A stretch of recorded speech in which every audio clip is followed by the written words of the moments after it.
What's good, Knicks Nation? It's your boy Malik back with another deep dive.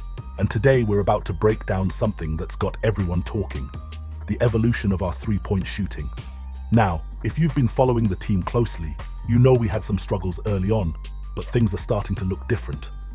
Let me show you exactly why and what it means for our championship aspirations. Let's keep it 100 with each other for a minute. When this season tipped off, our three-point shooting volume was looking rough. I'm talking about some serious concerns. Let me put this in perspective for you. Check these numbers out. In games we were taking L's, we were only putting up about 29 threes per game. Meanwhile, our opponents, they're launching close to 50. Now, for those of you who might be new to basketball analytics, let me break down why this is such a big deal. In today's NBA, the three-point shot isn't just a weapon, it's a necessity. Teams that can't keep up from downtown are basically bringing a knife to a gunfight. The math is simple. 3 points are worth more than 2. When you're getting outshot by 20 attempts from deep, that's a mountain that's real tough to climb. But here's where it gets interesting. Let's talk about why things are starting to change, and I mean really change, for our squad. First up, let's break down our shooters, because this roster is built different now. 1. Karl Anthony Towns. Let me tell you something about Cat. This man is redefining what a center can do in this league. When you've got a 7-footer who can pull up from anywhere on the court, that changes everything. Defenders have to respect his shot, which opens up the entire floor for everyone else. 2. Mikal Bridges. Pure sniper, especially from the corners. But what makes Bridges special isn't just his shooting. It's his ability to hit shots in rhythm. He's not just catching and shooting, he's moving, cutting, and finding space. That's what makes him so dangerous. 3rd, OG Anunoby. Another versatile threat from deep. What I love about OG's game is how he can get hot in a hurry. Once he sees one go in, watch out. Plus, his defense creates transition opportunities for more threes. 4. Josh Hart. Now, some people might sleep on Hart's shooting, but let me tell you something. When this man is confident, that shot is money. More importantly, when he's a willing shooter, it makes our offense so much harder to guard. 5. Jalen Brunson. The engine that makes everything go. JB's ability to penetrate and either pull up for 3 or find open shooters is elite. His gravity opens up everything for everyone else. But here's what's really interesting. It's not just about who's shooting. It's about how we're getting these shots. Coach Tibbs has made some serious adjustments to our offense, and we need to talk about them.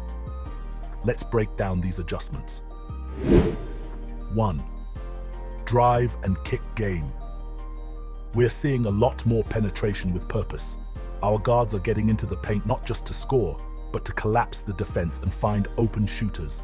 This creates high percentage looks from 3. 2nd, off-ball movement. The team isn't standing around anymore. Watch how players are constantly moving, setting screens and cutting.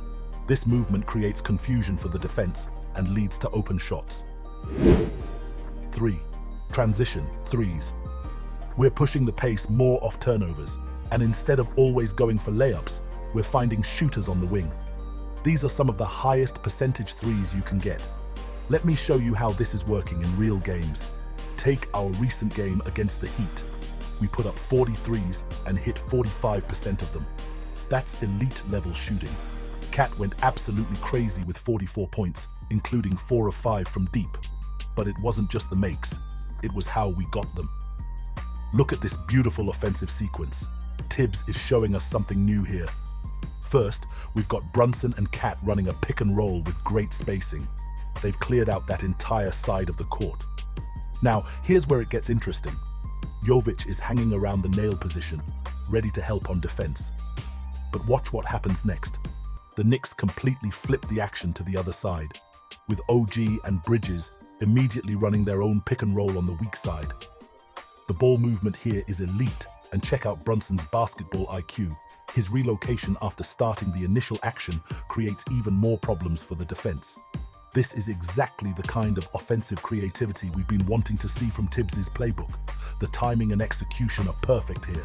Then against Detroit, same story, but even better execution.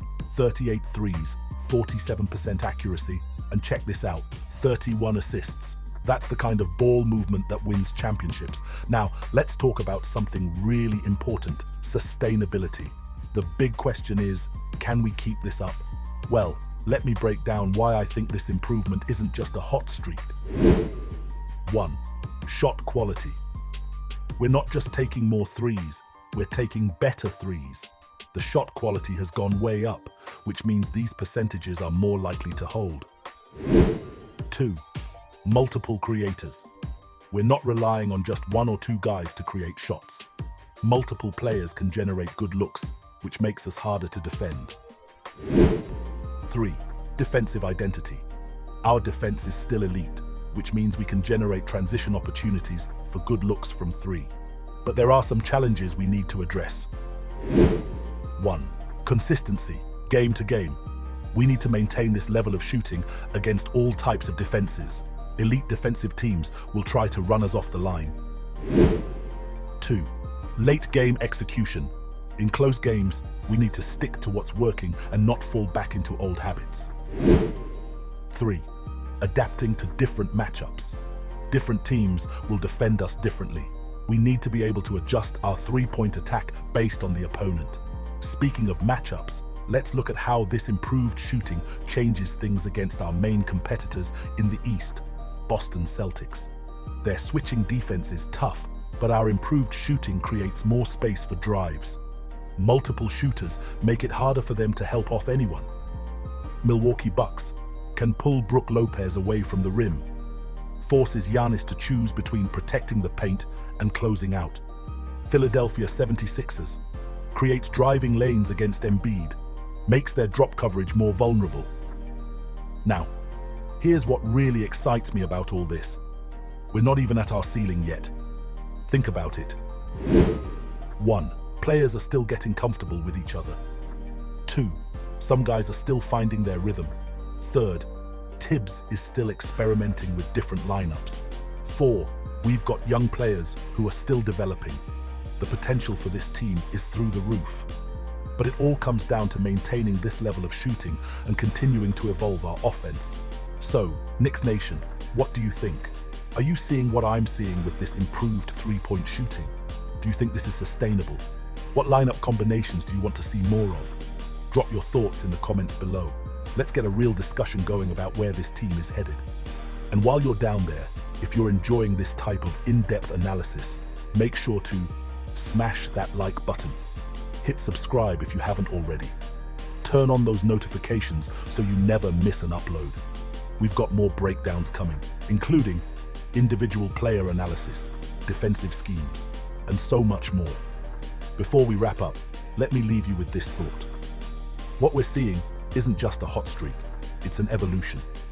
This is the new Knicks, adapting to the modern NBA while keeping that classic New York toughness. The league better take notice, because if we can maintain this level of shooting while keeping our defensive identity, sky's the limit. This is Malik signing off. Remember, whether we're hitting threes or grinding it out in the paint, we rep that orange and blue. Let's go Knicks.